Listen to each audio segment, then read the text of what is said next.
आपने इन्हें फिलहाल में पहलगाम के बाद सरकार को फटकारते हुए During COVID, this army, for 3 years, there was no recruitment. Our forces were cut down by 1,80,000. Who did it? या किसी न What किसी about इंटरव्यू the में threat दहाड़ते हुए assessment? ज़रूर सुना होगा। अक्सर ये डिफेंस एनालिस्ट के रूप में न्यूज़ डिबेट्स में भी इनवाइटेड रहते हैं। हम बात कर रहे हैं retired major general Shri Gagandeep Bakshi की, जिन्हें ज़्यादातर लोग मेजर जनरल GD बख्शी के रूप में जानते हैं। आज हम इन्हीं की जर्नी के बारे में बात करेंगे, इनकी क्या एजुकेशन रही, इनका क्या फैमिली बैकग्राउंड है, साथ में समझेंगे इनके आर्मी ज्वाइन करने के पीछे की एक famous revenge story.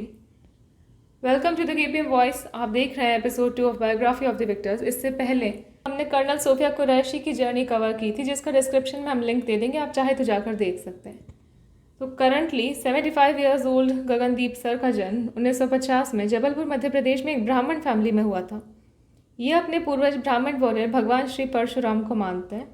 Sir GD Bakshi के फादर SP बख्शी जी जम्मू कश्मीर के महाराजा हरि सिंह जी की सेना में चीफ एजुकेशन ऑफिसर थे। सर बख्शी के बचपन की बात करें तो ये पढ़ाई में शुरू से ही बहुत तेज़ थे। इन्होंने अपनी पढ़ाई Saint Aloysius senior secondary school Jabalpur से की। आगे जाकर इन्होंने यूनिवर्सिटी ऑफ मद्रास और फिर इंडियन मिलिट्री एकेडमी ज्वाइन की। इनके फादर की हमेशा से इच्छा रही कि सर सिविल सर्विसेज में जाए, लेकिन कहानी तब बदल जाती है जब 1965 के इंडो पाक वॉर में सर के घर कांसे के कलश में उनके 23 वर्षीय बड़े भाई श्री सृष्टि रमन बख्शी जी की अस्थियां पहुंचती है। उनकी डिमाइस का कारण बताया गया F-16 माइन का फट जाना। शहीद सृष्टि रमन जी की डेड बॉडी की स्थिति ऐसी नहीं थी कि उन्हें घर पहुंचाया जा सके, इसलिए सेना वहीं उनका अंतिम संस्कार करके उनकी अस्थियां कलश में घर पहुंचा देती है। मात्र 15 साल की उम्र में जब सर अपने 23 साल के भाई की अस्थियां नर्मदा जी में विसर्जित करते हैं, तब अपने घर वालों को रोता देखते हैं और बदले की भावना से एक तरह से आप कह सकते हैं कि प्योर रेवेंज के लिए आर्मी ज्वाइन करने का एम लेते हैं, जिसके हालांकि सख्त खिलाफ हो जाते हैं इनके घर वाले। उनका कहना था कि एक बेटा जा चुका है, दूसरा देश को देने की उनकी हिम्मत नहीं है, जो कि किसी भी माँ बाप का एक पहला इमोशन रहेगा। फिर भी सर GD बख्शी अपने घर वालों को समझा बुझा के कैसे भी करके NDA का एग्ज़ाम देने के लिए ये कहकर मना ही देते हैं कि उनके फ्यूचर में सिविल सर्विसेज के एग्ज़ाम में भी हेल्प हो जाएगी। घर वाले भी फिर ज़्यादा बहस नहीं करते, सोच कर कि कौन सा पास हो ही जाएगा। लेकिन आपको जानकर हैरानी होगी कि ना सिर्फ वो पास होते हैं एग्ज़ाम में, बल्कि पूरे भारत में सेकंड रैंक सिक्योर करते हैं। घर वाले सारे बहुत खुश बेटे की कामयाबी पर, लेकिन भेजने को कोई तैयार नहीं। काफ़ी लड़ाई बहस रोने धोने के बाद आखिरकार सारे घर वालों के खिलाफ जाकर मात्र 16.5 साल की उम्र में सर NDA में दाखिला लेते हैं। 1965 में अपने बड़े भाई की डेथ और 1967 में सारे घर वालों के खिलाफ जाकर one of the toughest exam न सिर्फ पास करना बल्कि उसमें एक रैंक लेकर आना, तो हम आपकी डिटर्मिनेशन और विल पावर का अंदाज़ा लगा सकते हैं।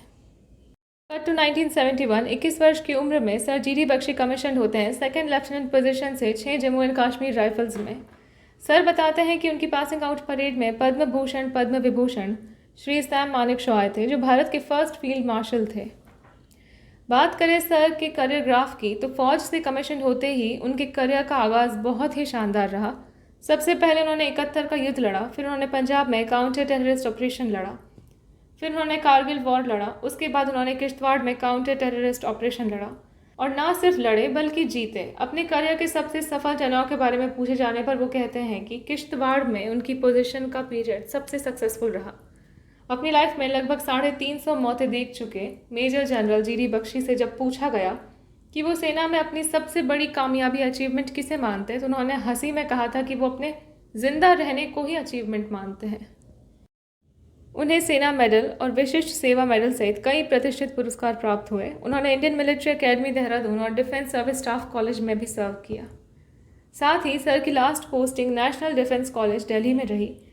37 साल सर्विस में और ट्रेनिंग पीरियड को यदि आप काउंट करें तो कुल 41 साल देश को समर्पित करने के बाद सन 2008 में सर रिटायर्ड हो गए। एंड एज पर हिम उन्होंने रिटायरमेंट के बाद PhD की। उन्होंने लगभग 45 किताबें लिखी हैं, जिसमें से Bose an Indian samurai, guardians of the gate, beyond the Aryan invasion theory and the fall of Dhaka, the Saraswati civilisations कुछ मुख्य किताबें हैं। फिर से पता चलता है कि सर का नॉलेज बियॉन्ड डिफेंस भारत की सभ्यता, संस्कृति, कल्चर और इतिहास में भी है।